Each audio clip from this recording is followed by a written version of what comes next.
Welcome to Pickswise Playbook presented by Superbook Sports. You're with your host, Justin Henry. The NFL season is here, and we're getting things underway on the right foot. I'm with my host, Jared Smith, betting analyst. Jared, my man, are you excited for this season? We are ready. I mean, it was a fun end to last year, rocking some Rams gear to celebrate what was a Super Bowl win for the Playbook team. We got the Rams, we got the under, but all that's in the past, guys. None of that matters. It's all about your next pick, right, Todd? It's the only thing that matters in the gambling space. Are you as good as your next pick? You're exactly right, but I mean, you're here celebrating 6 months. That money's been spent. It's dead. It's buried. It's all about picking winners now, guys. And honestly, I'm thrilled. I mean, all the homework that we've done, it, of course, becomes obsolete after the first 2 weeks of the season. But this is where toe meets leather and we start playing meaningful football. So hopefully everyone had a profitable preseason and we can get things kicked off on the right foot during the regular season. We might have burned through some of that old money, but now it's time. We got a whole season in store, and that's what this show is all about. Pickswise Playbook. We're going to get you guys all dialed in throughout the season, week by week, going through the games, helping you guys make smarter plays. That's the goal. We have our experts here to help you each week to do so. And today, we're also going to be going over a few things. We're talking about the Thursday night matchup. We're talking about some of the futures we're going to look into the players, the teams, and take a look at these numbers. And then also just the picks from this Sunday as well. We're going to break down the show 100%. We're going to go through, talk about some of the futures, the betting strategies that these guys are using in order to help you guys make smarter plays. We're also going to run the slate, Sunday's entire slate, and then how our best bets from week one. Make sure that all of our bets, the top plays that we have, our guys are going to break it down from every single level. And then we're going to preview Thursday night. We can't wait for that one. The Bills and the Rams set to play. We're going to go through that extensively and make sure we get you guys covered. So let's start off, though. Before we get all the way into week one, let's bet the future. Let's talk a little bit about some of these season-long props.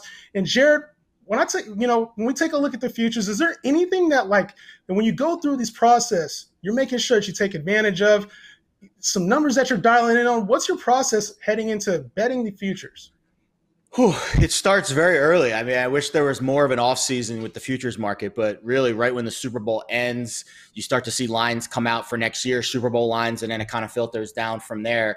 And then over the summer is when some of those more exotic props make to miss the playoffs, divisional, season awards, those kinds of things get dropped. And then, the sharp money comes in really fast and buys people that they like, and then the market moves, and then you see where you're at. But at this stage, as we're literally days out from the start of the season, nothing really excites me in the futures market at this stage. I would rather just bet week one. If you didn't get the lines early, odds are you're not going to get a favorable number at this point. So it's hard sometimes to bet the futures market this late. But I'm sure Todd can offer some very valuable insight about when is a good time and if there's some good buy low spots still available out there.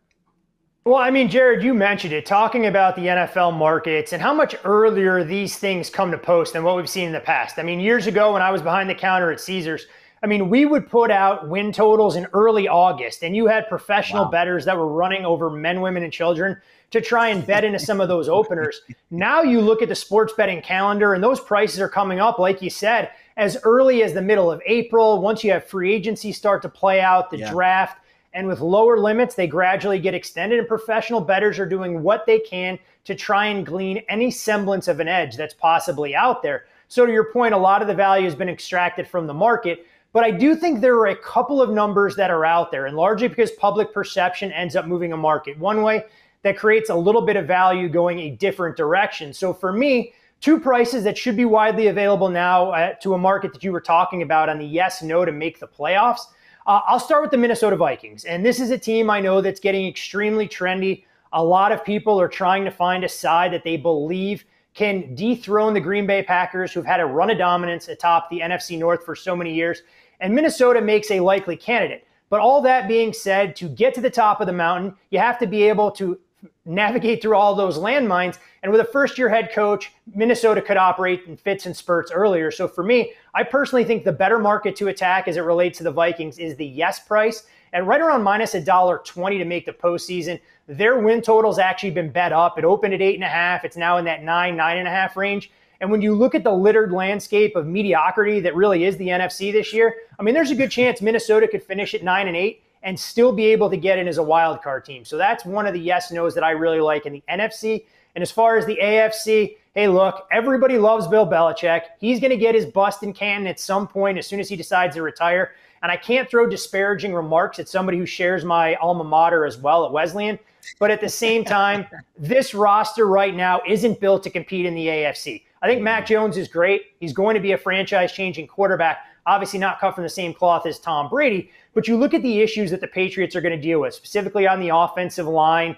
You're also talking about a defense that's really prided itself in the past with lockdown cornerbacks. And I think the loss of J.C. Jackson changes a ton of what this team wants to do in the defensive backfield. You go through New England's schedule. I don't think there are any gimmies in their division in the AFC East. So I'm willing to lay a rather large price here that New England is on the outside looking in of the AFC playoff picture.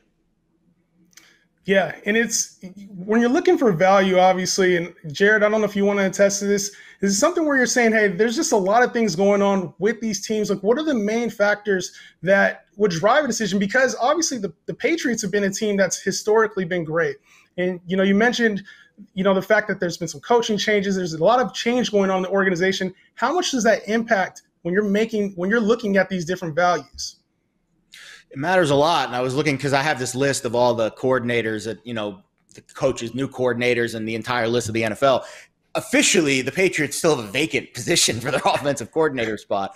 Todd, I don't know if you've ever seen that this late in the year. And I know maybe they're, inside the organization, there might be a more definitive answer of who is the official OC, who's calling plays, et cetera, et cetera. But it is unique to see such a high profile team with such question marks around a very important leadership position. I do think Mac Jones, New England's never been a team that has recruited high-level talent at wide receiver. Other than Randy Moss, they seem to have always gotten by with the Jimmies and the Joes, as they say, when it comes to getting guys in the right spot. But now you have a quarterback that doesn't have the experience Tom Brady has. You have a coaching room that is a little in flux. You have a defense that is not quite maybe up to standards, and we'll get into that a little bit more when we break down the Dolphins-Patriots game and what some of those matchups might look like this year with a bit of a different scheme. So I'm fascinated to see. I think New England's one of the more fascinating teams this year because they play in a division now where there is a clear-cut favorite, where they were the clear-cut favorite for a very long time, and now they're not. And it's curious to see what schemes Bill Belichick can kind of cook up to take what I think is more average to maybe slightly above average talent and make it play more like the teams that they've had in years past. I agree with Todd. I don't think there's going to be a Super Bowl or a playoff season or any kind of division title in New England's future this year. And there's definitely a lot of questions at Foxborough. Yeah, and it's, I think it's different when you're taking a look at, who can make the playoffs and what teams are, just trying to get over the hump. And then there's another thing where you're actually predicting out win totals for these different teams, right? There's some different win totals out there. And Todd, is there anything that catches your eye as far as win totals for the season? Justin, when you have a new host, you obviously have to butter them up. So, you being a San Francisco 49ers fan, I felt like it was a logical place to start to say that you may have reasons to be optimistic that the Trey Lance era will start in earnest. And I like the 49ers over their win total. 9.5, you do have to lay a little bit of a price here. There are some 10s. So as always, shop around, try and find that best number to give yourself the best opportunity to cash that ticket. But this is a 49ers team who obviously believes in Trey Lance. They traded up and gave up a ton of draft capital to get him a season ago. We can say what we want about the Jimmy Garoppolo soap opera that was ongoing throughout the course of the offseason, ultimately restructuring his deal to come back as the backup quarterback behind Trey Lance ahead of Brock Purdy, Mr. Irrelevant, who was taken out of Iowa State to be their third stringer. But you look at the rest of this 49ers roster. Deebo Samuel has a new contract, so he should be happy and content. Brandon Ayuk earns his way out of Kyle Shanahan's doghouse, and he's a true number 2 receiver, in my opinion, a guy that flies under the radar in what is a run-heavy offense, but it's plug-and-chug mentality. And for Kyle Shanahan to be successful, it's all about establishing the ground game. And it really doesn't even matter who's in the backfield, because anyone who told you that they thought Elijah Mitchell was going to be this team's leading rusher going into last season, if they recorded this show last year before the season started, would have been lying to you, gentlemen. Defensively, yes, there are some concerns about what this team has in the secondary, but when you look at the defensive line, led by a guy like Eric Armstead and, of course, Nick Bosa up front, you go into the linebacking core, Fred Warner, a bit of a down season, pair him with Dre Greenlaw, who should be healthier here. I mean, this defense will be tenacious. And I think all the narrative last year was how good the NFC West was going to be top to bottom. I don't see that level of parity this year. I think it's a separation of haves and have-nots. I'm not nearly as bullish on the Rams to defend their Super Bowl as a lot of folks out there. So I think the Niners are the clear-cut best team. I like their win total over 9.5. And as long as we're keeping with this Bay Area theme, a team that used to call the Bay Area home, that now calls Jared and my backyard home in the Vegas Raiders, I'm going under 8.5 with Vegas. Yes, they made the big splash. You bring in Devontae Adams. You pair him up with his former college teammate in Derek Carr. You bring in a new head coach. Let's hope Josh McDaniels learned from his previous stint with the Denver Broncos. But this was still a team that if you dig into their resume, their point differential over the last 7 to 8 games of the season, it suggested anything but a playoff pedigree. And while Max Crosby was a nice story, Chandler Jones will help fortify this pass rush. There is a lot to be desired in this secondary, which is even more problematic when you're talking about 2 games with Russell Wilson, 2 games with Patrick Mahomes, and of course 2 games with Justin Herbert. So the Raiders win total 8.5. The fact that I'm able to get $1.30, put up a buck, make $1.30 coming back for all my hard work. I think the Raiders are hard pressed to get to 500, as much as it pains me to say. I'm going under with Vegas. Going against your hometown team, Todd. Come on. We literally live like a stone's throw from the facility over here. You know as well as I do, and I'm sure Justin can attest to, the only hometown team on this show is what's going to help line our pockets. So there's no loyalty. 100%. I got a New York Giants football helmet behind me. I got all sorts of New York paraphernalia there. But the reality of it is, if I can bet against them, I'm going to take that opportunity every day of the week, and more importantly, twice on Sunday. It's a good lesson in where the public narrative drives up a price, and then you can see value on the other side. I mean, Vegas, all we heard all summer about Devontae Adams and, the comparisons from Aaron Rodgers. And it's fascinating to see how that price, which Vegas, by all means, a very average team, all of a sudden now gets slated in the market to be an above average team. And there's still a lot of question marks around the rest of that roster. So can't argue with either of the futures prices there. The Niners are really an interesting team, especially now that Jimmy G's back in the mix. What is that dynamic going to look like? I'll be honest. I think he plays. I think he plays this year. I think he plays at some point significantly too. Oh, see, you were buttering me up there. Todd got the butter up. You slid away from it. No pun intended. Yeah, but I don't like to pull any punches, Dustin. We're going right into it. You get the treatment right away here, bud. You don't get the rookie treatment.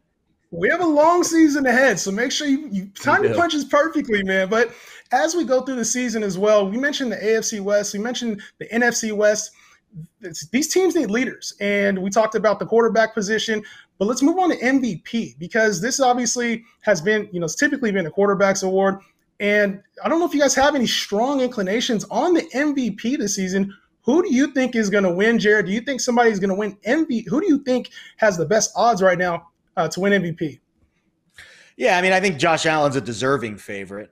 I don't know if I'm running to the window to bet him just because I have a lot of questions about what that offense will look like without Brian Dable, and I don't know if it's going to be as explosive. I would expect it to be as explosive, but you just don't know until the curtain gets peeled back, and that number being where it is, you're not going to – like if Josh Allen has a great week 1, it's not going to move that much to where you're going to lose a ton of value paying for that information, I think. Further down the list, listen, I've heard some buzz about Lamar Jackson this year. I think the Ravens offensive line can't get any more banged up than they were last year. You would expect them to take a step forward after what was just a very forgetful 2021 season. Justin Herbert and Patrick Mahomes playing the best division in football. The team that wins that division, certainly that quarterback deserves to get a look for MVP. They're both sitting around 9-10 to 1 in the market behind Allen and Brady. I tell you what, I'm certainly not betting Tom Brady.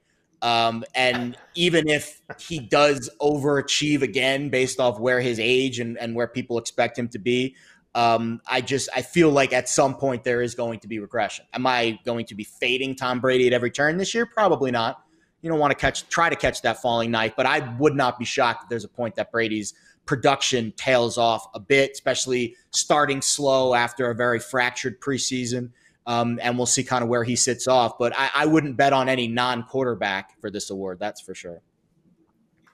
Yeah, I mean, Jared, I think to your point, talking about how this award has been so quarterback heavy over the last couple of years, and we've seen the likes of Derrick Henry, Cooper Kupp, Jonathan Taylor put up gaudy numbers that have obviously led a lot of the folks out there to fantasy championships, but still get no consideration for MVP. And I think the league has kind of shown its hand that, hey, this is a quarterback-driven award. You should focus on quarterbacks. Even if a skill position player puts together a ridiculous season, they end up getting the Offensive Player of the Year award. So there's a way for all of those guys to get their distinction.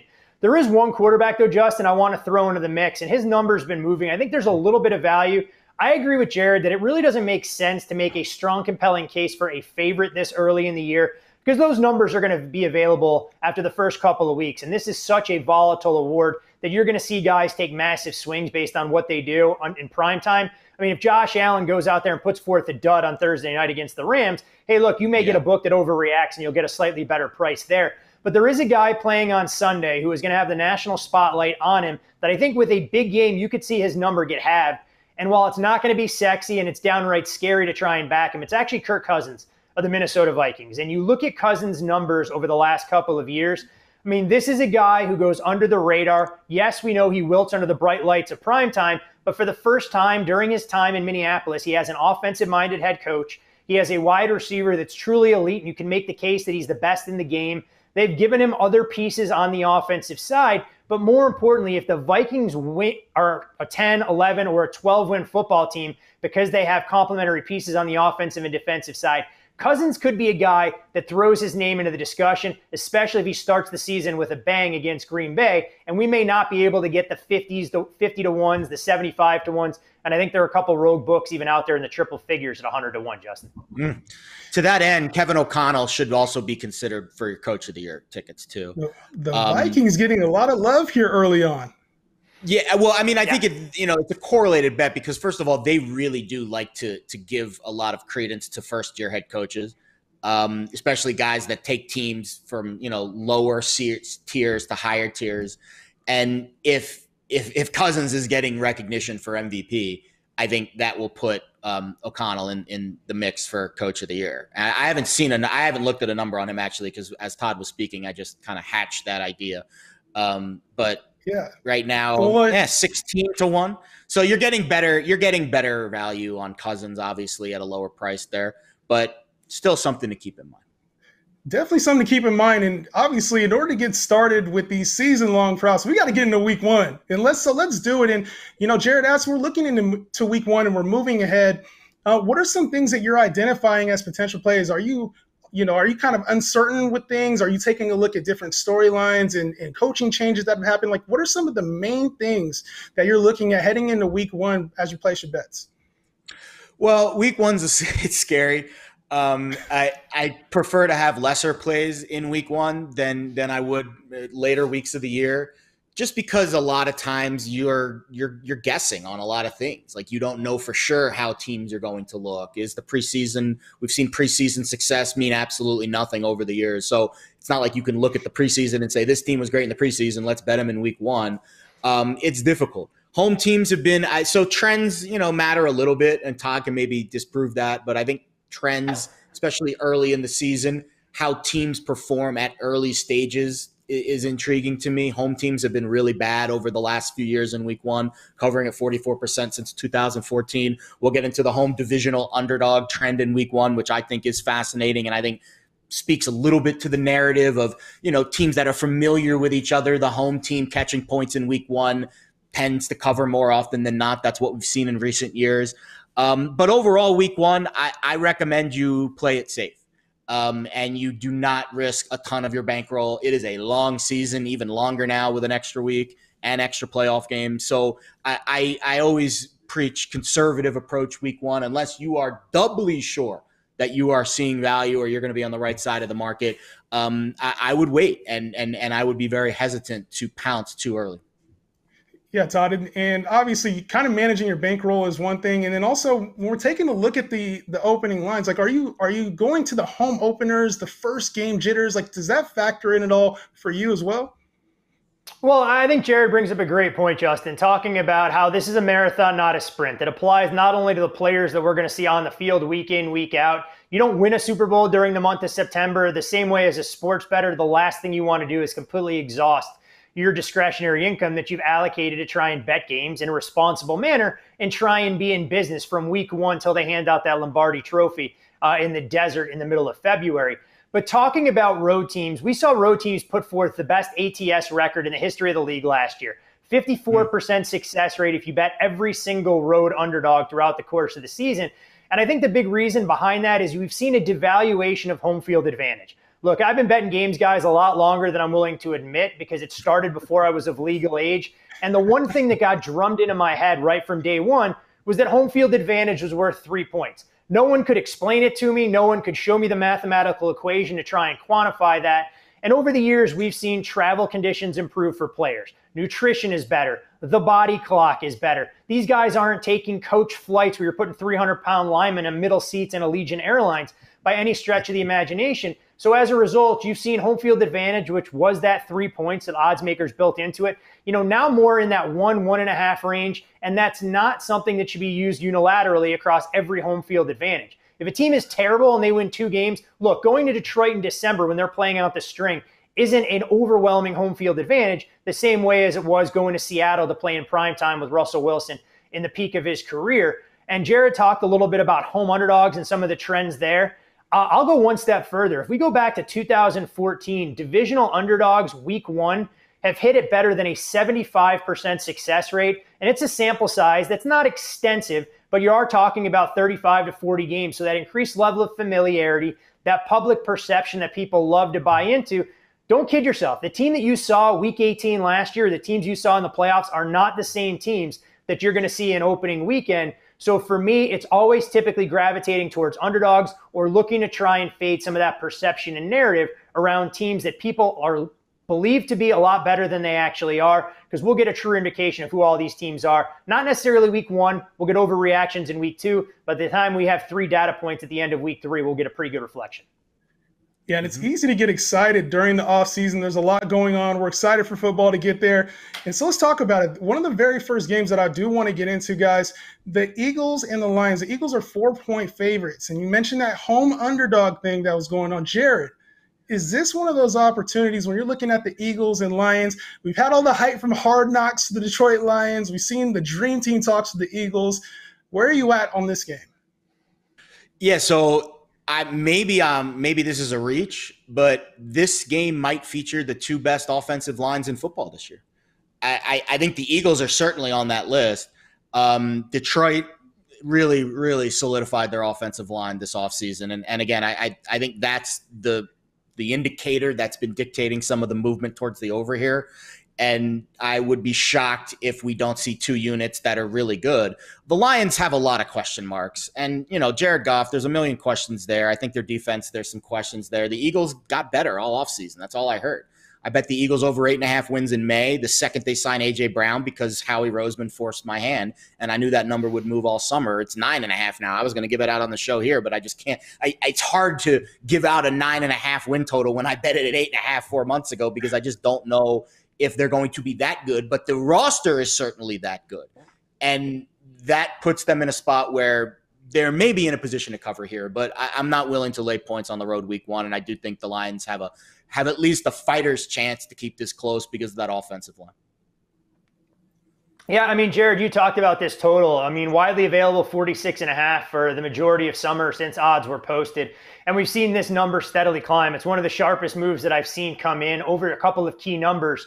And going through the 47 and the 48 are massive. So I don't want to undersell that people are looking, going, you know what, I'm still going to bet it at 48.5 because it's only moved 2 points. It's buyer beware when you start to get into this territory, know how prevalent those 2 numbers are. But the total is seeing moving for some of the reasons that you outlined there. And there's a ton of optimism throughout Philadelphia that Jalen Hurts is increasingly more accurate in terms of his ability to spread the field, which makes this offense that much more dynamic because you add an A.J. Brown in the mix. Dallas Goedert is the primary tight end target, and there's all sorts of buzz that this is a guy that can have 85 to 100 catches.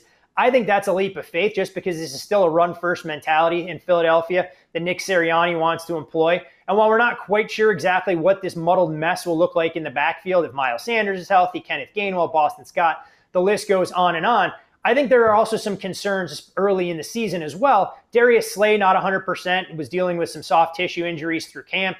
And if Philadelphia wants to err on the side of caution in his homecoming of sorts against the Lions, it's going to open up some vertical shots for Jared Goff and company to take. this is also a Detroit team that Jared talked about the strength of what they bring in the trenches. And when you're talking about two running backs that are extremely capable in DeAndre Swift and Jamal Williams, we saw Amon St. Brown come on last year and really be a fantasy boon for anybody that held on to him, essentially getting people across the finish line. I think this Lions defense can be an abject disaster early, even getting the likes of Jeffrey Okudah back in the fold. Just not a lot of talent here. So I can understand why this total has been on the move and would echo the same sentiments as Jared. I'm not bold enough to try and back the Lions here, knowing that they were absolutely manhandled by the same Philadelphia team a season ago. And I'm not quite sure they have enough to slow them down on the defensive side. Yeah, those fantasy totals can do a number in people's heads, and I think a lot of action probably was going just thinking that there's going to be a lot of offense involved. But when I take a look at another game here, the Patriots and the Dolphins. The Patriots and the Dolphins both have a lot of familiarity with each other. And Todd, you mentioned it. This team is on the downside that you didn't have them making the playoffs. Jared, where are you at when it comes to these two teams? Because there is a lot of familiarity, but they're different now, right? Yeah, I think I'm close. I'm not there yet, but I'm close to betting the Dolphins at 3. I like this Dolphins team a lot this year. And I think, again, you're going to hear – I'm going to be like the offensive line guru because a lot of people like to look at quarterbacks, receivers, all that fun stuff. I start in the trenches and I work my way out. I think the Dolphins' offensive line is going to be really improved this year. Terron Armstead goes to left tackle. They bring in Connor Williams to play center. Was great in Dallas last year. And there's a lot of upside here, but they were maybe the worst unit in football last year, so it really can't get much worse. We're still waiting on that step forward from Austin Jackson, the right tackle, first-round pick in 2020. Liam Eichenberg slides over from left tackle to right guard. That's a question mark for me because he played all of his snaps at tackle last year, and he was one of the worst, graded out as one of the worst in the NFL last year at that spot.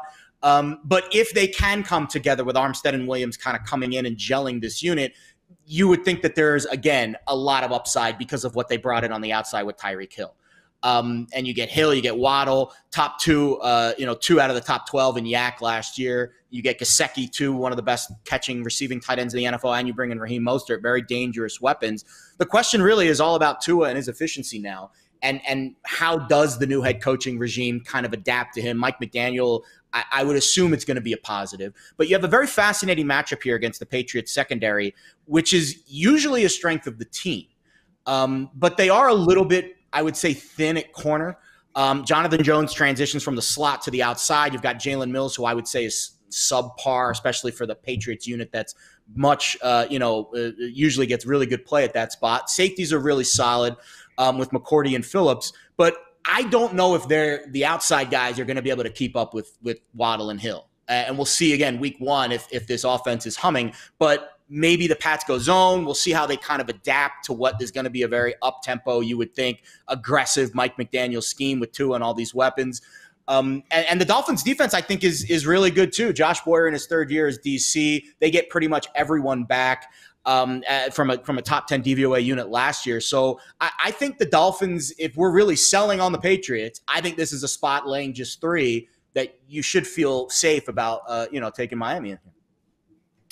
Jared, this is a Dolphins team that was a buy on for professional bettors this offseason as far as their win total was concerned. 8.5 flat, kind of the consensus opener there that took a lot of over money. What's interesting, though, is they didn't generate so much buzz to win the division or anything along those lines. But I think it speaks more to this Miami team being improved. You mentioned the upgrade at head coach. And I think when you look at the personnel that they brought in as well, there's a reason why New England has picked up 2 Miami Dolphin rejects at wide receiver in Devontae Parker and Preston Williams, because the Dolphins have made it a focal point to provide zero excuses for Tua, who's now yet another year removed from hip surgery that may have slowed down his learning curve early on in his mobility. To Jared's point, the offensive line is significantly better in front of him.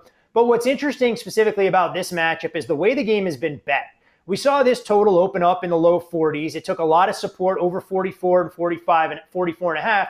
Number drove all the way up to 47, and that's where you had a very different school of thought start to enter the equation, and the 47s disappeared. We're now down to 46.5. There is a little bit of buzz building that Jalen Waddle may be more nicked up for the opener than's being let on. I know he's officially listed as questionable. We'll get a better indication of what those injury reports share on Thursday and Friday, as you should always be paying attention to that during the course of the regular season. And then as far as the game itself, Miami did open as a 3-point favorite. The Patriots took the first wave, drove it down to 2.5. And I think a lot of pro bettors saw enough of this New England offense during the preseason and went, you know what? Under a field goal, it is probably too much value and opportunity to pass up. And that's why we're looking at this game at 3 painted across the board.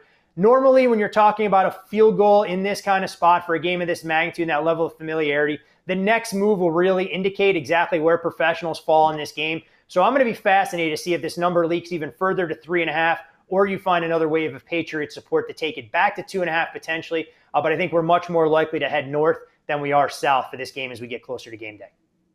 The follow-up that I would have here, Todd, after it moved off of 3 down to 2.5, to me, that it is, you're right. Like, the next move is going to be the most important. But based off of the first initial move, which got it to 3, is that like a first instinct? Sharps might say, okay, our first instinct was to move this to 3. We're going to continue to push it up as the limits expand closer to game day.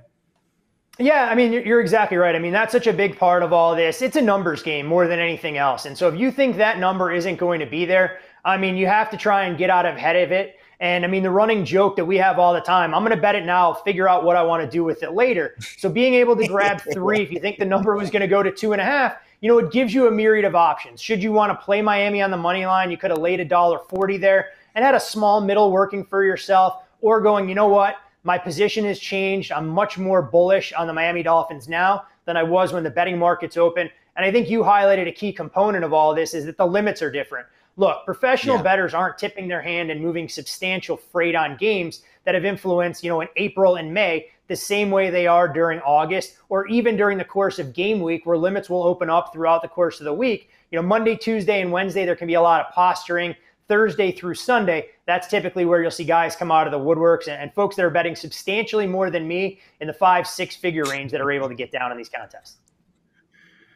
Well, there has been a little, you know, kind of moving on to the next one. There has been a little action there for the Browns and Panthers, right? So it's kind of starting to move up to that key number 3 there. It's sitting at 2.5 right now. And Jared, obviously, this is the return of Baker Mayfield, and he's coming back to play against his old team, the Browns, who have their own dilemma going on quarterback position. Where are you on this game? Because to me, when I look at this matchup, there's not a lot of familiarity outside of the Baker Mayfield relationship with the Browns, and it seems like he has a little bit of revenge on his mind. Yeah, again, Cleveland will have a say in that best offensive line discussion that we'll hit on a lot this year. It'll be Jacoby Brissett, obviously, week 1. I don't think that's, you know, I know that's obviously a downgrade from Deshaun Watson, but there's a lot of unknowns surrounding Deshaun Watson. When was the last time we saw this guy step on a football field and play a meaningful game? So I want nothing to do with this game. I immediately crossed it off my list the second I heard Baker Mayfield was starting and there was going to be suspension issues, which was going to make the market very murky in the early stages. And I think this is probably the toughest game for me to get a real keen read on at this early. There are just so many unknowns. I know Cleveland's defense is pretty good. I know their offensive line is great. I don't know much else. And it's hard to make a bet on a game based off of just those very, intangible variables, I think, at this stage. So I'm full pass here, but I'm curious what Todd has to say about where the money has moved this market. Well, I mean, you guys mentioned it. I mean, the headline obviously is life without Baker Mayfield for the Browns. They thought it was going to be Deshaun Watson as the heir apparent there. Instead, it's Jacoby Brissett. But as a result, obviously, the betting market reflects that. We saw Cleveland as a 4.5 point favorite.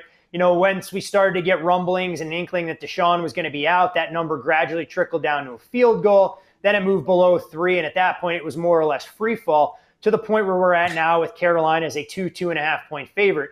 The one thing I can say with some level of confidence is you're going to see a very different school of thought if this got to a full field goal. Because while people may be bullish on Carolina and what this team could accomplish with an upgraded quarterback and a healthy Christian McCaffrey, it's still a team that you want to see go out there and perform against one of the league's best roster that arguably outside of the quarterback position could be considered as good as anyone if they get a wide receiver to emerge opposite Amari Cooper and assuming he's able to stay healthy.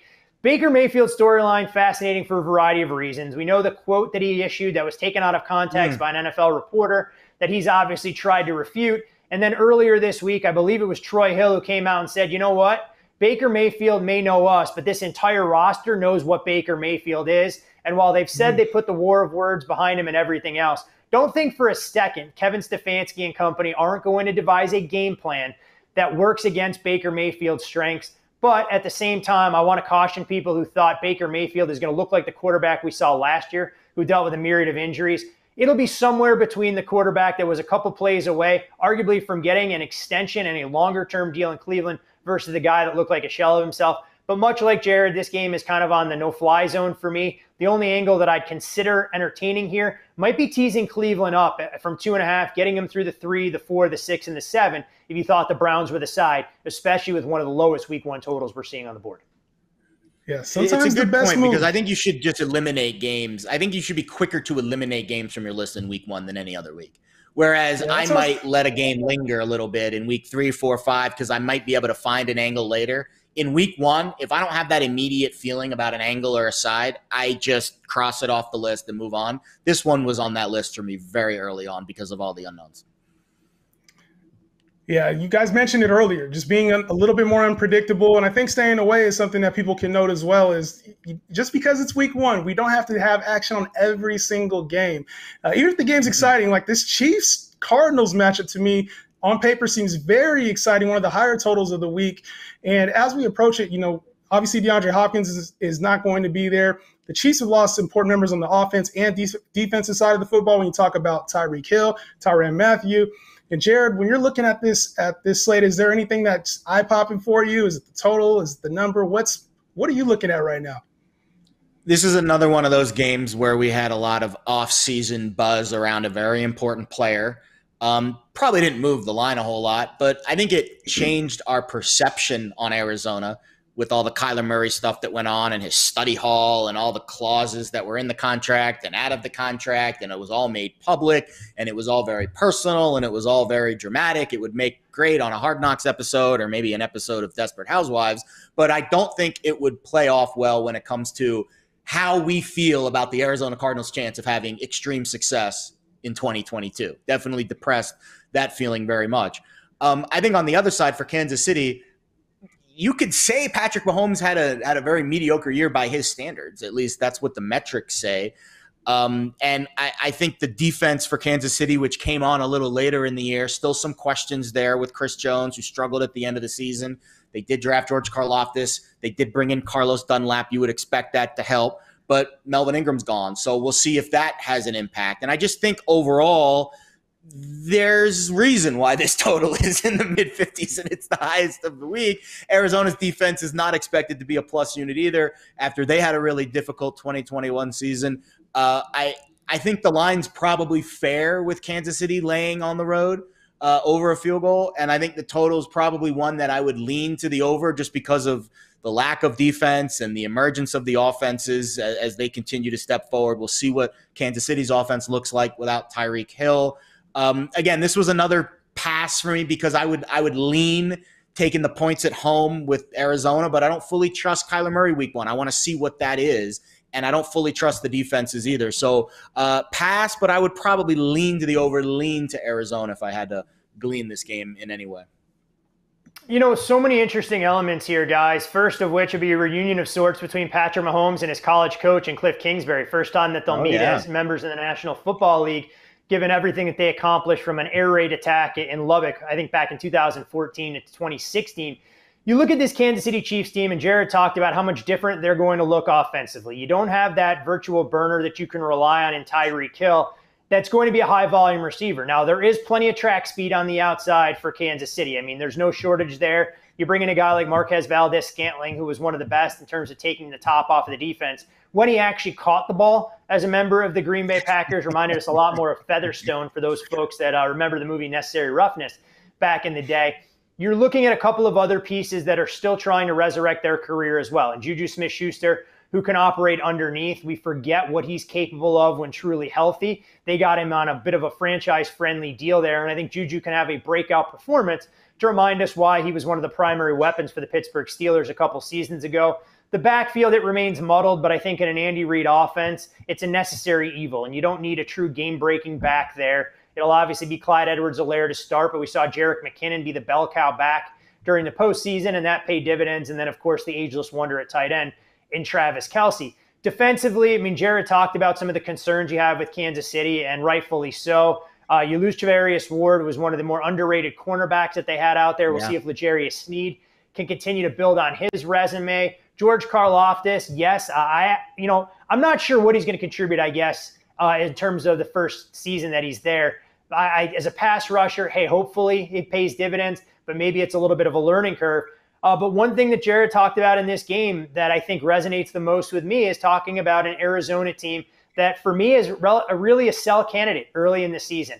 At 4.5, it's a much different dynamic than the handicap was at 3. But what's life going to look like for Kyler Murray without Christian Kirk, without DeAndre Hopkins the first 6 games? A ground game that really operated in fits and spurts. And while James Conner's touchdown production was outstanding last year, I mean, the majority of those touchdown carries came from about a yard out. So I'm not enamored with Conner being that game-breaking back now that he's not paired with Chase Edmonds. And it's an offensive line that graded out in the bottom 10 in the league. So for me, this would have been a lay it or don't play it type scenario. But from 3 to 4.5, look, all the value has been extracted. And I think this is a better game to watch and maybe look for a live opportunity if a side or total jumps out to you.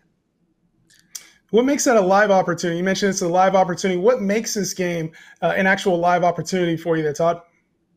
So I think if you're looking at it and you missed the best of the number and Kansas City was the side that you landed on during your handicapping, if Arizona goes out with a great opening drive game script and goes up 7-0, that's not a death knell for this Kansas City offense, and you'll have an opportunity to get a better number than where this price tag is headed as far as pre-match betting.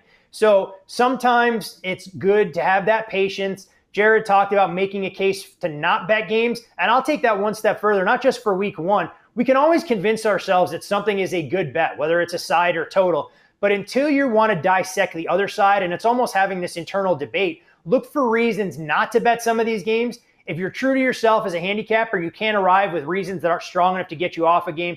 Then more often than not, you know you've landed on a good bet. And sometimes you miss the number, but live betting, it's the best thing that you have at your disposal that you'll be able to get a better price tag potentially. Or maybe the silver lining there, Arizona goes out there and boat races Kansas City, and it's a game that you found yourself sitting on the sidelines avoiding a potential loss to start the season. Total is another interesting for the live betting, Justin, because you could, let's say Arizona goes 3 and out on the opening drive. Kansas City goes 3 and out on the opening drive. We're, sitting at the 10-minute mark of the first quarter and it's 0-0. And all of a sudden that total drops to 49. All right, well, then I might be intrigued at the over there, because what have we seen over the course of the years with Patrick Mahomes and especially Kyler Murray? The game heats up a little bit. So that's another interesting point. With a total this high, there's going to be points. And if it starts slow, if you can find yourself a nice opportunity there to buy an over, I would certainly be on board with that. I love both of those points there. And, another matchup that has a pretty high total and should expect fireworks from both teams, the Raiders and the Chargers. And the Raiders obviously brought in a new coaching staff. Josh McDaniels in there, brought in Devontae Adams. And the Chargers have made a complete overhaul on the defensive side of the football, bringing in a ton of talent. Jared, when you're assessing this matchup, how much of that is going to be a factor? Not just the fact that it's a division matchup, but then all the changes that have gone on this offseason for both teams. Yeah, we'll get our first look at what this Raiders offense will look like. But when I'm, again, analyze the trenches, I mean, the mismatch here with the Chargers front 7, their defense, against the Raiders offensive line, which already was grading out as a poor unit. Then the Alex Leatherwood situation happens where he gets shipped out of town. Maybe that's an upgrade. I don't know. But again, former first-round pick that gets cut at this stage of his career is very surprising. Then you look at the Chargers defensive front. They bring in Khalil Mack, third amongst edge rushers over the last 3 seasons in wins above replacement. Oh, by the way, one of the 2 guys ahead of Khalil Mack is the guy on the other side, Joey Bosa. So I find it really fascinating to see what the Raiders offensive line will do against this Chargers front. I think it's a mismatch. I think it's an advantage for LA. We'll see if the back end holds up. That was the issue last year for sure. In the running game, linebacker second level was just awful. Can the Raiders establish a running game against a Chargers unit that was the worst unit in the history of the NFL in stopping the run last year? You would expect Staley to have that unit a little more buttoned up this year. But I don't know. And I think that's why you're seeing this total so high. But I think in the trenches for me, Chargers have an edge defensive line against the Raiders offensive line. And that could be a problem for keeping Derek Carr upright and allowing him to get time in his progressions to get the ball to Davante Adams down the field and to make all these, shiny new toys work all in tandem for Las Vegas. So I think that's the issue I see with betting Vegas in this game. But again, a lot of unknowns with the Chargers defense after they were really bad last year. I expect improvement, but how much improvement? I think that'll dictate how well they perform in this one. Two teams, guys, that I see going opposite directions this season. Now, will that necessarily manifest itself week one? That remains to be seen. But you have to think that when the schedule came out, the Chargers circled the first date against the Raiders, knowing what slipped through their fingers at Allegiant Stadium to close out that fateful 35-32 debacle on Sunday Night Football, the last game of the regular season. Jared mentioned this Chargers defense going through a bit of a facelift. We'll see if J.C. Jackson is out there. I don't expect him to play, dealing with that ankle issue. But Sebastian Joseph Day, I think, was a signing that they desperately needed. A big body to try and bolster that interior of the defensive line because the run defense was an absolute sieve last year. I mean, they found themselves, constantly behind the chains on defense. And when you want to give players like a Joey Bosa and a Khalil Mack an opportunity to play downhill, you can't let them pin their ears back and rush the passer when you're constantly faced with 2nd and 3 or 3rd and short type scenarios. So we'll see if Asante Samuel Jr. is up to the task in slowing Davante Adams or however the Chargers look to go about defending him. Maybe you roll Derwin James over the top and you force the likes of Hunter Renfrow and Darren Waller to be the guys to beat you underneath. When you look at Justin Herbert during his career, he's had a ton of success against the Silver and Black, more than 300 yards per game passing, 10 touchdowns, 1 pick. And I think this Chargers offensive line is only going to get better. In my opinion, there's one weakness in this particular group, and we'll see exactly what they can do to try and take care of Storm Norton at right tackle. You drafted Zion Johnson in the first round, pairing him alongside a first-round draft pick last year in Rashawn Slater. So the building blocks are there for Brandon Staley's group to get things going. From an offensive standpoint, there's plenty of weapons. Austin Eckler is dynamic, running between the tackles and catching balls out of the backfield. We know what Mike Williams can do when he's healthy. I think Keenan Allen on the downslope is his career, but he's still a possession receiver. And the player to watch, in my opinion, for a breakout season would be Joshua Palmer, a little bit of a deep threat on the outside. So when I look at these two teams, knowing where I have them power rated, do I think there's a ton of value to steal here? No, mainly because it will feel like a Raiders home game in Los Angeles. There'll be a lot more silver and black than there will be yellow and powder blue. But I think if you have a chance to lay 3, the number is going to trend towards 3.5. So if you like the Chargers, bet it early. But it's a game that I really want no part of personally. Yeah, and you mentioned it'd be like a home game for the Chargers. And when I look at this Denver-Seattle game, it's going to be the complete opposite of that for Russ. The 12-man is going to be out there talking away and yelling at them and distracting them, getting them all riled up. The Broncos now have Russell Wilson. And obviously that trade was made. And this team is coming in with Nathaniel Hackett. A lot in store for this Monday night game. It should be a good one. And we talked earlier, the home underdogs. It's here again. And I have a feeling, Jared, I'm going to hear about the offensive lines for this team again.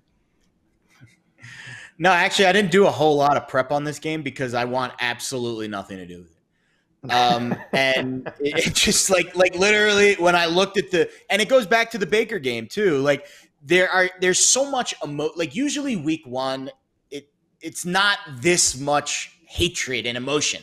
Like, guys are still kind of just happy that the season is starting, but there is so much intangible to handicap in this game with Russell Wilson going back to Seattle that it's really hard to get a grasp. It's already difficult enough to handicap week one with no data points to go off of. It's even more difficult when you get a situation like Baker in Cleveland, like Russ in Seattle, where there is just so much emotion riding the game that could skew the performance and the execution, especially early on, that I want absolutely nothing to do with this game. I think Seattle's going to be awful this year. I would be shocked if they go over their win total, which I think is still hovering in the 4-5 range.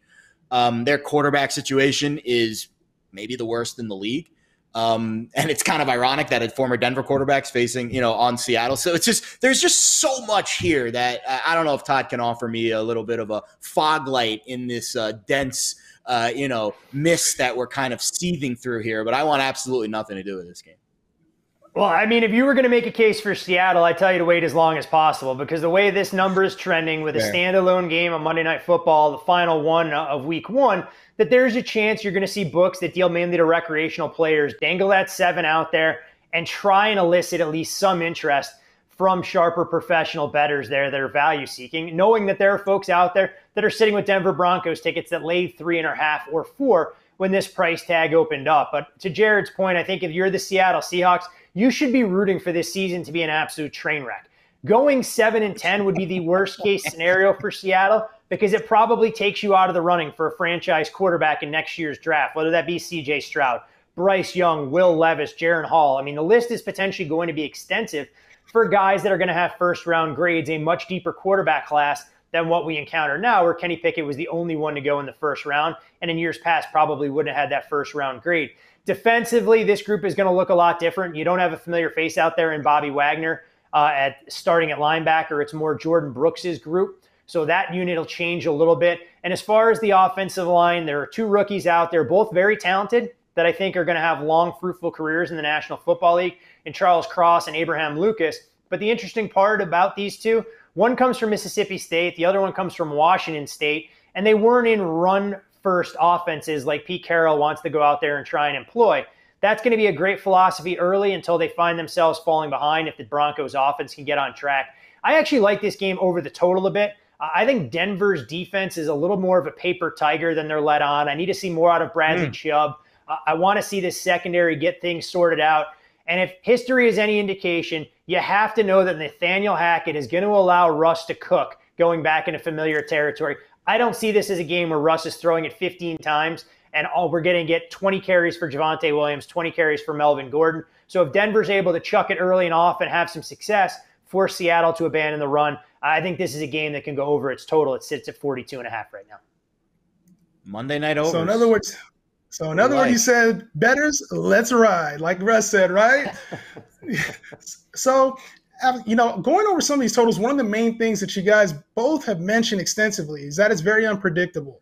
And I think a way that we can kind of start to get into maybe where things can be a little bit more predictable is on the teaser side of it, correct? And so, Jared, week one, is this an opportune time for you to start looking into different teasers, or is that something you're going to be looking at throughout the entire season? What's your approach? Yeah, teasers are a staple of my portfolio. A little more difficult these days because the books are getting hit harder with teasers in recent years, and they're adjusting their prices accordingly here in town. It's difficult to find a teaser for less than 20 cents. 20 cents seems to be the lowest price that I can find. Maybe Todd's got some of those secret special shops that he does his book. He bets that maybe can get a better price at maybe minus 110 or minus 115. But minus 120 to me is not only the ceiling, but the floor of what I'm willing to pay. Most of the shops here in town are minus 130, minus 140. I saw a couple at minus 160. I mean, that's just insane for a 6-point teaser in the NFL. So as long as you're shopping at the minus 120 range, I continue to bet teasers. But the general rules apply. You want to try to move through as many key numbers as possible, 3 and 7 being the most ideal. There are some spots on the board this week that fit that criteria. I also like betting teasers with lower totals. Makes sense from a math perspective. 6 points is worth a lot more with a total of 40 than it is with a total of 50. And again, I like to target certain trends and then make those trends even more impactful. And that's kind of the idea that I have with my 3 teasers this week. It's 3 games and it's all teased in different ways. It's basically a round robin. And I'll start with the Vikings. And I think this is the most popular teaser spot of the entire week. I know Todd's on it. I have a couple of other friends in town that love the Vikings, moving them from 2 to 8.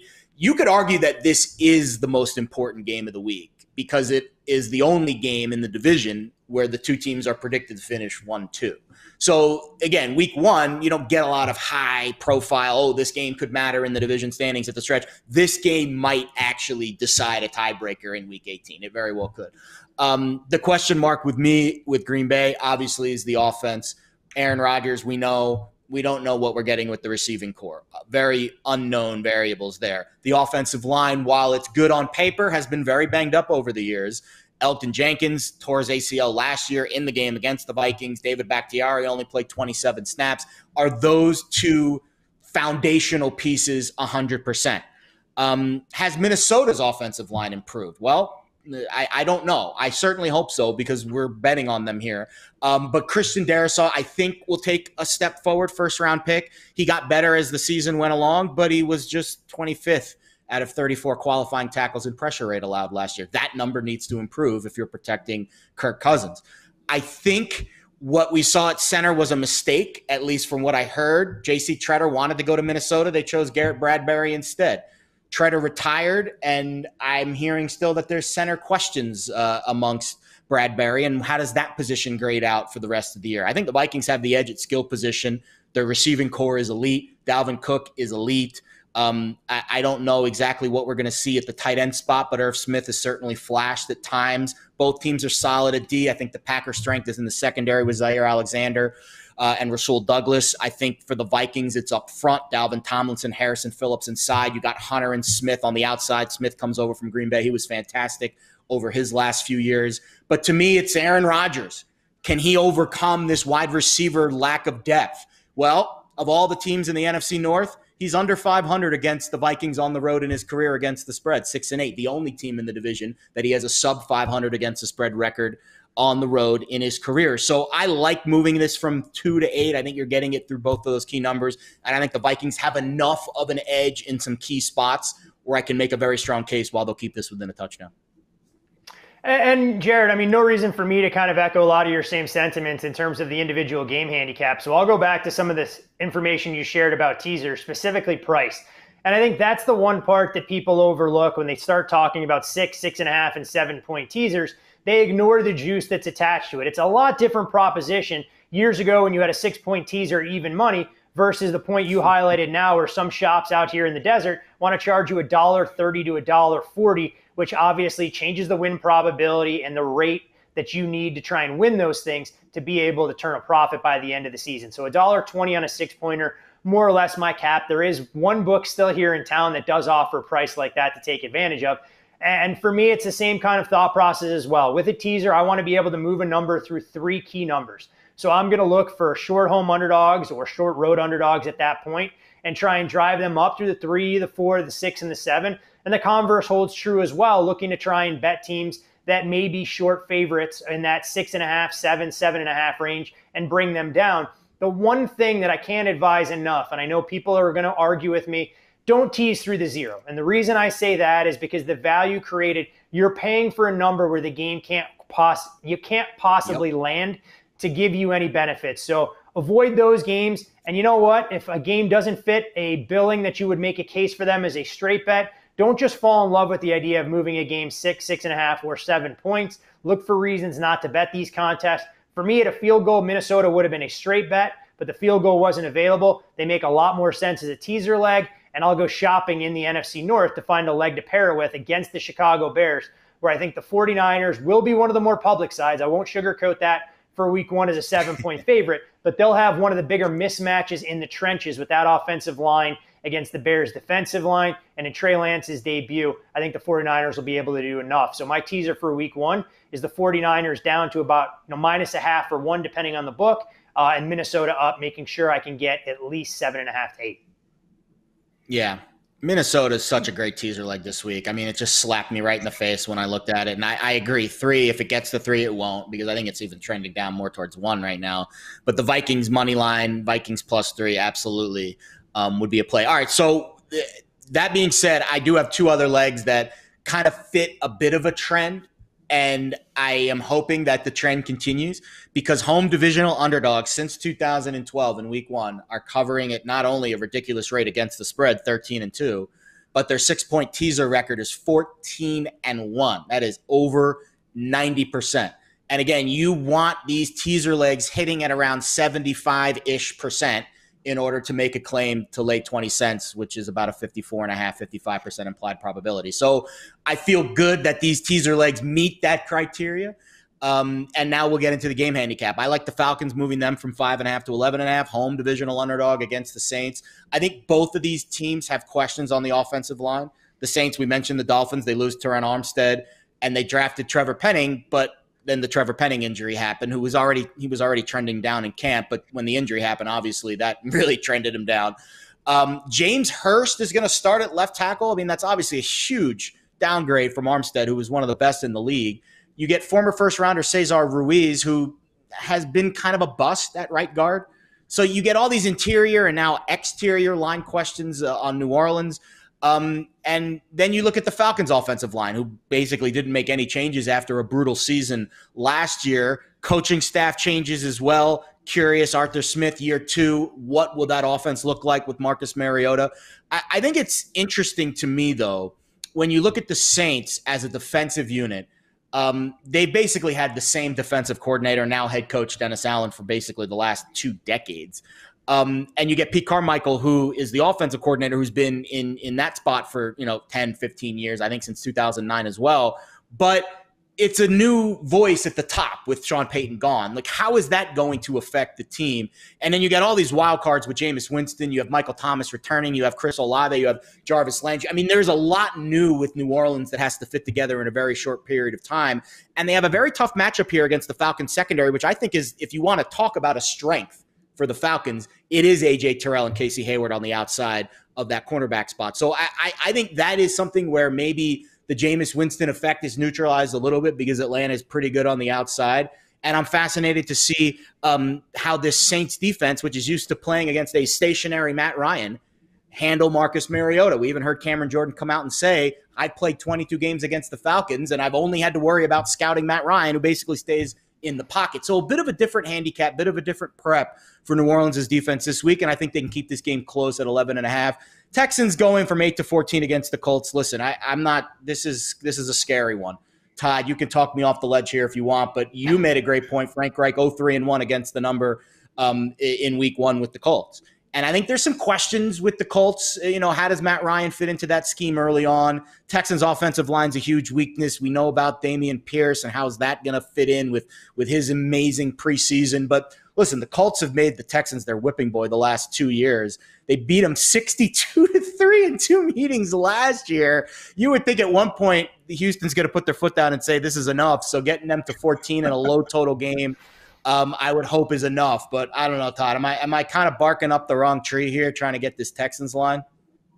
Honestly, I could see making case for the Texans. Now, I got to pick on you a little bit here because you're violating every teaser rule I know to mankind, taking a number from 8-14, given how few games could fall in that potential middle, which inevitably means the Colts win the game by 11 points and you'll get a chance to crow after that contest.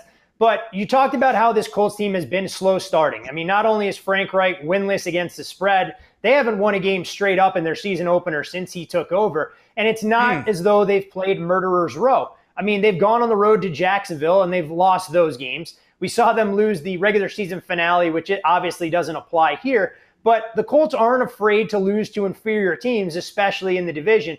And I think the Houston Texans are interesting, not because they're going to go out and win a lot of games, but I really believe there's some pieces on that roster that it's enough to get excited about, that they can keep games competitive. Whether it's trying to find the number 1 back in Dameon Pierce that I know became the buzz of the entire fantasy community, them trying to spend another year with Davis Mills to figure out what they truly have with the Stanford product, Brandon Cooks and Nico Collins as receivers. Hey, look, we're not going to put them on a pedestal like we would Allen Robinson and Cooper Kupp in Los Angeles, but these guys are still serviceable in terms of what they can do. And defensively, I think they're slightly improved from where they were before. So I wouldn't rule out the Texans hanging around in this game and having a chance to cover not just the teaser, but as an 8-point underdog in the contest. And for Saints Falcons, I honestly don't have real strong feelings on this game either way. I want to get a better read on what Atlanta is going to bring. I don't expect much from them this season, but at the same time, New Orleans isn't a team that I'm running to lay substantial points with, especially on the road in the division. Let's see how Dennis Allen is able to take his defensive DNA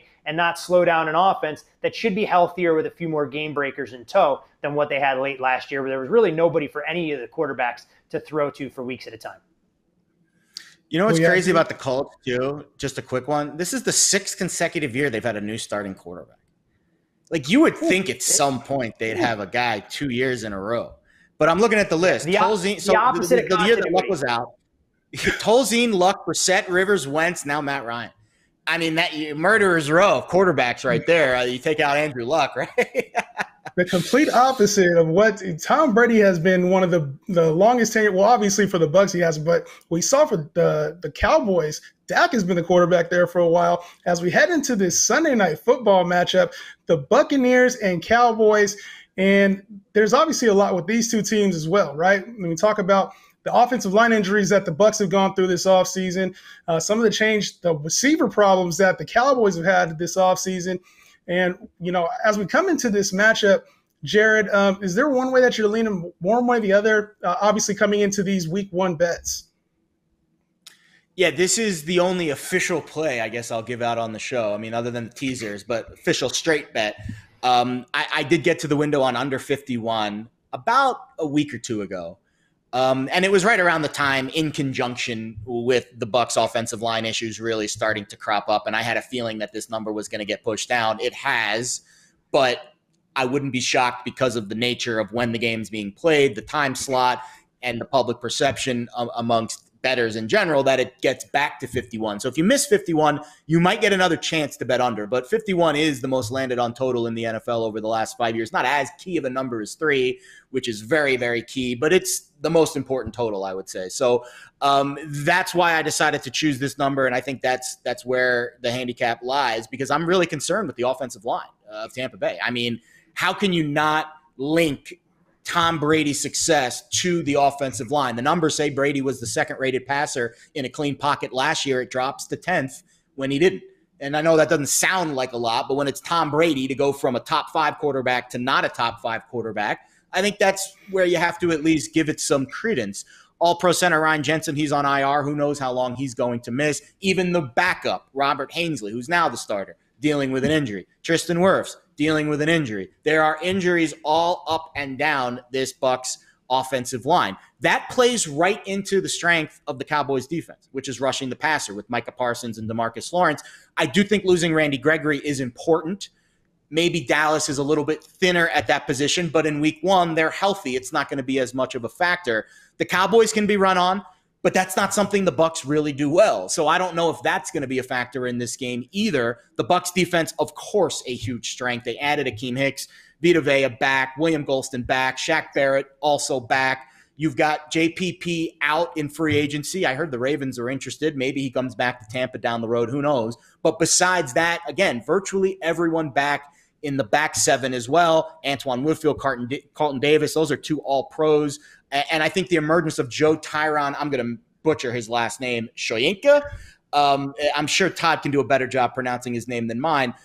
First-round pick 2 years ago. This is a kid that's really flashed in camp. Maybe he emerges as that JPP replacement on the other side. Meanwhile, the Cowboys' offensive line's not in great shape either. Lyle Collins is gone. Connor Williams is gone. You've got Tyron Smith injured. They did sign Jason Peters today. Who knows what kind of an impact that has? But I just don't see either offensive line generating a ton of movement in this game. Dak, no Amari Cooper, Michael Gallup's banged up. We'll see what the running game offers against this very good Tampa front that can not be ran on ever. And then on the other side, you got Brady working in a new receiver, Julio Jones. You got Chris Godwin banged up. You got Russell Gage banged up. Both lower body injuries heading into this week. We'll see how their health progresses. But I just don't see a lot of positives for either offense in this game. And when I see an elevated total of 51, I think it's a good spot for the under. So prime time, I don't love sweating out unders, but I do think 51, it's a good number to buy. And I think this total, to your point, Jared, is a little bit inflated. People remember what they saw last season when this was the Thursday night opener, and one of the more exciting games that we saw week one, with Tampa failing to cover as almost a double-digit favorite at home against the Cowboys. When you look at the dynamics in play here, to Jared's point, talking about the weapons that aren't going to be there, Michael Gallup definitely will be out for the Cowboys. So they'll have to figure out what they're going to do from a secondary receiver standpoint opposite CeeDee Lamb. And even CeeDee Lamb isn't 100%. Will we get more Tony Pollard in the slot? Will Jalen Tolbert, the South Alabama product, be out there and play meaningful snaps? I mean, the three of us have about as many receptions as Noah Brown does during his illustrious NFL career as well. And while Ezekiel Elliott will be healthier, I don't think they're going to find nearly as much success running against the interior of this Tampa defense, one that wasn't as good down the stretch and will look a little bit different with no Ndamukong Suh, with Vita Vea essentially being the main space eater. On the other side of the ball, I mean, this Tampa passing attack, it's going to take them a little while to build chemistry with Tom Brady. I mean, Brady missed an extended period of camp to deal with some personal matters and all of that. but you can't just wave the magic wand and expect him to have midseason chemistry, knowing that his security blanket and Chris Godwin won't be out there either. So I think you have a number of factors in play here that support the total and going under. But Jared raised the most important point on all of this. Betting under 50 at this point, I don't think offers enough compelling value, knowing that 51 and even 52 are key numbers here. So if you're looking to try and go under the total in this game, begin to explore the first half market at 24.5 or better. That may give you a little bit more wiggle room, especially if these teams start slowly. But knowing the game will take place in primetime, we've seen the public have its say sometimes, especially on a weekend that may or may not go their way. And if there's a lot more over money that'll enter the marketplace, the full game total comes back in a range for me at 51. Mm-hmm. Yeah, the primetime games are always, they're gravitating, especially opening night. Here, Thursday night football, we got the Bills and the Rams. Bills are 2.5-point favorites. And obviously there's been a lot going on here with the Rams this offseason. Matt Stafford dealing with that elbow injury. There was the McVay talk about him possibly retiring before the Super Bowl. We had Aaron Donald talking about retirement. A couple losses. We're going to see Von Miller on the defensive side for the Bills instead of on the Rams. Jared, if you're looking at this game, is there anything specifically that stands out to you? So if it gets to 3, and I'm sure Todd can attest to this, it's moved a lot already. If it gets to 3, my guess is it won't be there long, because that's where the Rams money will step in and certainly have their way. I understand why Buffalo's favored here. There's a lot of positives to like about Josh Allen, but I'm not willing, especially not while I'm wearing a Rams Super Bowl quarter zip, to lay with Buffalo on the road week 1 with the unknown of Brian Dable's situation being gone and how does Buffalo's offense react. The one negative I will say about the Rams, it's hard to ignore Von Miller's loss. It's hard to ignore the fact that you go from Odell Beckham, I know he wasn't around in the beginning parts of last year, but still the Super Bowl run. You go from Odell Beckham to Allen Robinson. I mean, to me, that's a step down. And again, Von Miller, you take a little bit of starch out of that defensive line when you remove him from the equation. So I do think there are some questions about the Rams. I'd actually lean under the total here. Sean McDermott has come out and spoken about, hey, look, we want to be a run-first offense. We want to impose ourselves physically. If they're going to take Josh Allen's legs away from the game plan that was so effective for everything Brian Dable wanted to do, I don't think this offense can operate nearly as efficiently. Ken Dorsey, the first time he'll call plays as a National Football League offensive coordinator. So there's so many conflicting factors here. If I had to make a play on this game, I would lean under the total at 52.5. It wouldn't shock me at all if we were talking about this game falling somewhere in that 27-24, 27-21 type range. Yeah, and a lot of people are expecting fireworks, obviously, from this game. But then, obviously, the Bills, they had a lot of revenge on their mind as well. 13 seconds last year was the difference between them and probably had a long playoff run. So, should be an exciting game on Thursday. Week 1 is here, guys. Any other takeaways before this week gets started? Obviously, we're excited for football, and it's back. Jared, any parting thoughts? I'll buy an Allen Robinson jersey if he goes over his receiving yards total this year, just for Todd. Hey, you know what? I appreciate that. You have so many prominent Penn State alums that need this season to bounce back, whether it's him as a member of the Rams, Saquon Barkley to get his career off the deck in New York. I mean, you'll have to see what you can figure out. I mean, if what we saw from Sean Clifford was any indication in the comeback victory against Purdue in their season opener, this could be the year for Nittany Lions, both past and present, to get things going. I'm upset that I didn't cash my Purdue plus 3.5 ticket in that game, Todd. I'm still upset about that. The drive at the end of the first half did you in when Purdue decided they wanted to go with the Matador defense, allowing Penn State to march the field. But I digress here, gentlemen. So my final word of advice here is slow and steady wins the race. And I think a lot of us get excited for the return of the National Football League, but the numbers don't lie. And I've spoken to a lot of sportsbook operators over the years. They see typically people that get involved in the month of September don't have anything left to show for it by the time the calendar flips to October. So bet with money that you can afford to lose. Make sure that you're doing your homework accordingly and realize you want to be in business not just for the first 4 weeks of the season, but you want to keep that bankroll in play throughout the course of the regular season, the playoffs, and have some money to try and end up on the plus side of the ledger when they hand out that Lombardi trophy. That's wise words. Definitely. I offered Definitely some important. smack talk, and Todd gives the wise words. That's about par for the course here today. Well, we got to have a little bit of both, right? We got to have the smack talk. We got to have the insight. And that's what this is all about. And we're going to be here all season long for you, weekly, diving into different teasers, bets, just insight that can help you become a smarter, better. And that's what this is. This is the Pickswise Playbook presented by Superbook Sports. Go to superbook.com and download the app today. This season, we're actually going to be rooting on safeties. That's right. Superbook Sports will give you a $50 bonus on any safety scored this season. So visit superbook.com for terms and conditions or download the app. Best of luck this season, guys. We are rooting for you. We will see you next time on Pickswise Playbook.